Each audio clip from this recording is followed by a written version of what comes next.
One of the most feared safeties in NFL history was James Washington, a cold stone maniac on the football field. A 6'1", 215-pound monster who thought it was his destiny to knock the soul out of wide receivers.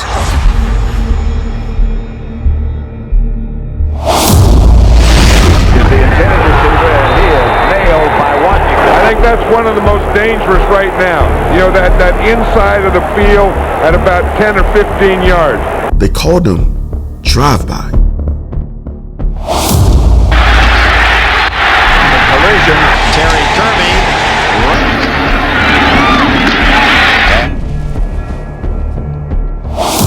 A name he received from growing up in the dangerous streets of Watts during the 1980s. Watts, we in the game? I guess because the area we grew up in, man. Washington wasn't just an assassin. Prime Washington was as clutch as they came. You gotta be big to play in big games. Yeah. Here he is, Kelly Rush throws, intercepted. He was a leader of a secondary who saw 2 Super Bowl wins in back-to-back years. They go back to big day as Super Bowl champions. Washington helped Dallas either reach the divisional game or beyond in 4 straight seasons.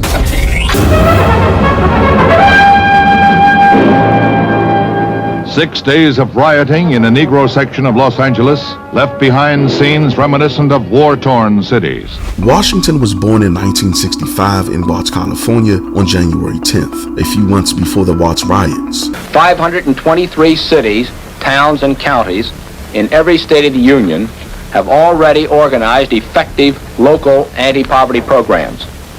Los Angeles, unfortunately, is the only major city in the United States which has failed to do this. The riots changed everything. Inner city blocks who were influenced by social groups like the US or the Black Panthers. Teenagers started to click up and form gangs to protect their neighborhoods from crooked police officers. It was the most widespread, most destructive racial violence in American history. The newly formed unity didn't last long though. War broke out between the 2 groups that spilled onto the campus of UCLA. 2 people lost their lives. The UCLA shooting set off a culture change that introduced a flare of new gangs all around Watts that changed teenagers all over the city. Growing up in the hood, yeah boy, 1984. Washington's daddy left when he was young. His mother had issues with substance abuse, so he was eventually taken away by the state. By the 80s, there were over 100 gang sets in the Watts area. Hard to sell introduction to the new gangs, the crack-fed gangs that are booming in America's cities. Fresh Adidas week across the bathroom. In neighborhoods just outside the Los Angeles city limits, the sheriff's anti-gang unit also hits the street. Washington grew up in a legendary Crip hood called the Grape Street Crips. Washington got a name in the streets for fighting. He was also known for stealing. I got caught shoplifting, and he came down to the police station to pick me up. And he says, I'm gonna give you 2 choices. To answer the question, and you know, my grandfather was 5'5" from Mississippi. I mean, when I say 5 foot tall, 5 foot wide, he had them hard hands. Man, he hit me in the chest. He hit me so hard, man, for 10 years, I had the doorknob print on my back. That's how hard he hit me. Even to this day, when I walk in the supermarket, you know they had a little loose candy, and I look at the loose candy to eat, my back started hurting. While driving home, his grandfather punched him in the chest. The impact knocked him straight out of the car onto the streets. He took him home and beat him with a handful of hangers. James didn't even live in the same house as his grandparents. He stayed in a small shack in the backyard that his grandfather built. Later, before high school, Washington moved back in with his mother for a short time. He was left in a house by himself on many nights. He had to go down to the local shop and steal food to eat. By the time Washington was in high school, he had moved back in with his grandparents. Washington ran with his own crew in high school. I got into a fight in the locker room. I wasn't on the football team yet. Just like PE, and we had some money issues, and got into a scuffle with this dude, and the dude, Coach Washington, he actually tried to break up the fight. As he was coming to break the fight up, the dude, I'm looking at Coach, and he got me right, and I'm like, okay. I said, but this dude right here, he gonna get his. We went around the corner. Allen was going, I was going, and I caught him right by the quad area. Nigga put them hands on him. And Coach Washington pulls up again. Coach Washington came around, and Michael Burke was already playing football. Okay. And he tried to, he was like, blah, blah, blah, you off the team.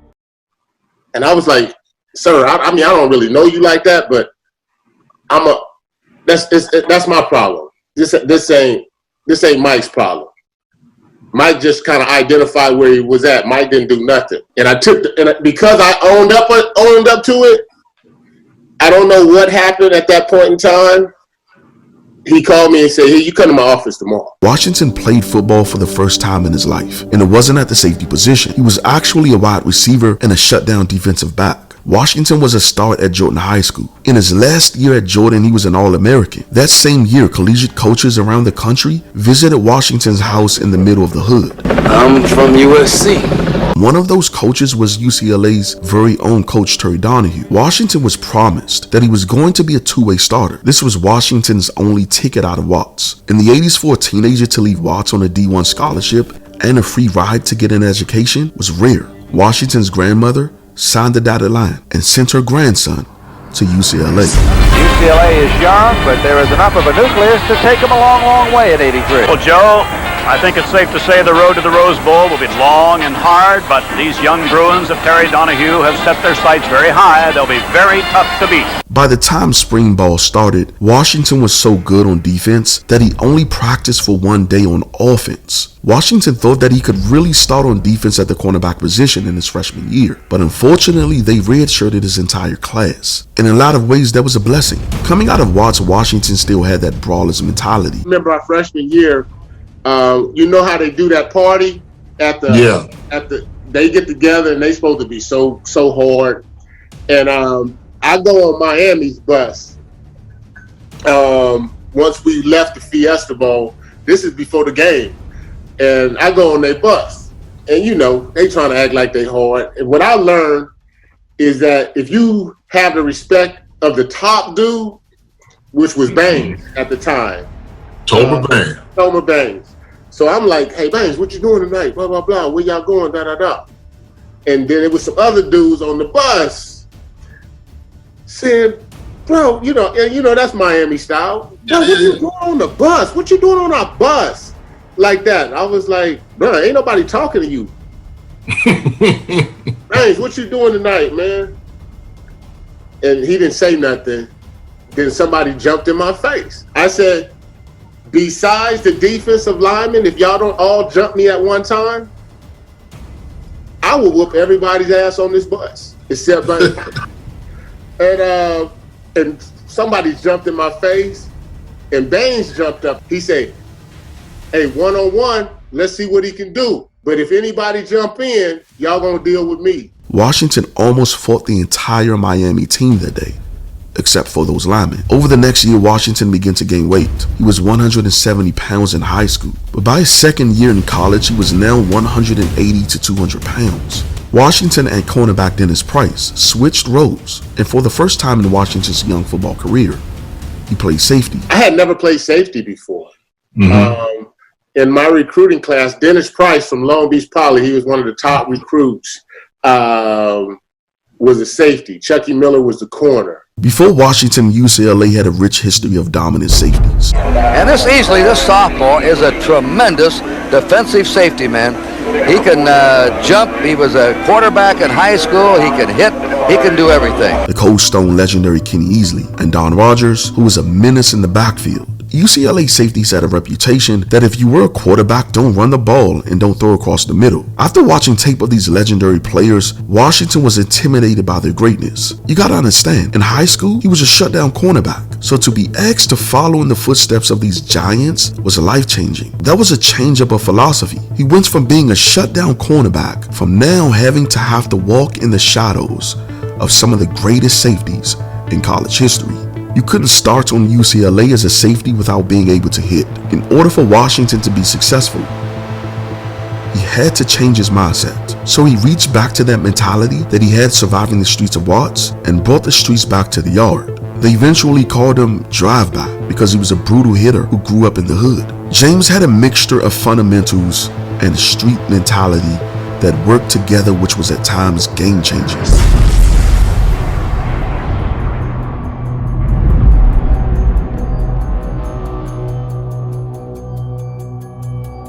Norman and Washington wide left. Handoff goes to Ryan Knight. And he picks up good yardage. He fights his way up. And here in 1985, Ryan Knight. Plenty of room up the middle. Section. Incomplete.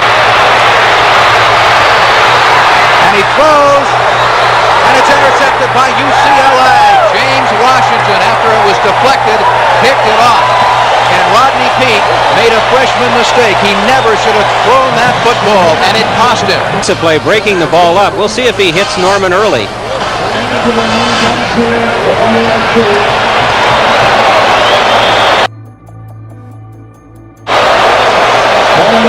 It was a good defensive play by Washington, and the penalty is on USC. In Washington's first year on the field, he was an immediate sensation.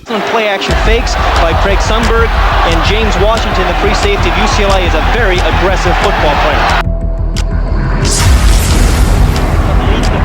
There's a man away. UCLA with a 3-0 lead. Here's Crutcher trap.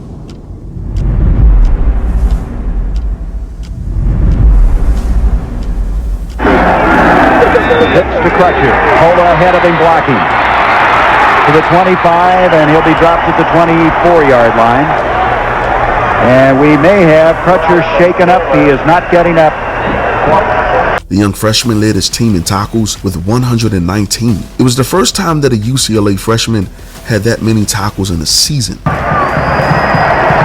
And now we have some problems on the far sideline where Norman went out of bounds. This young man has an excellent future ahead of him. The free safety position at UCLA is something special, and they think he's going to be in that category special. Washington played in 5 bowl games in his college career. The kid from Watts dominated in every one of them. This is the Valley of the Sun, and welcome to the 14th annual Fiesta Bowl Classic between the Miami Hurricanes and the UCLA Bruins. This is Charlie Jones and Bob Greasy. He wants to set a screen, and there it is. It's complete to Bratton, and Bratton is to the 40. Bratton to the 40. Breaks off of Moore very well. Here we go.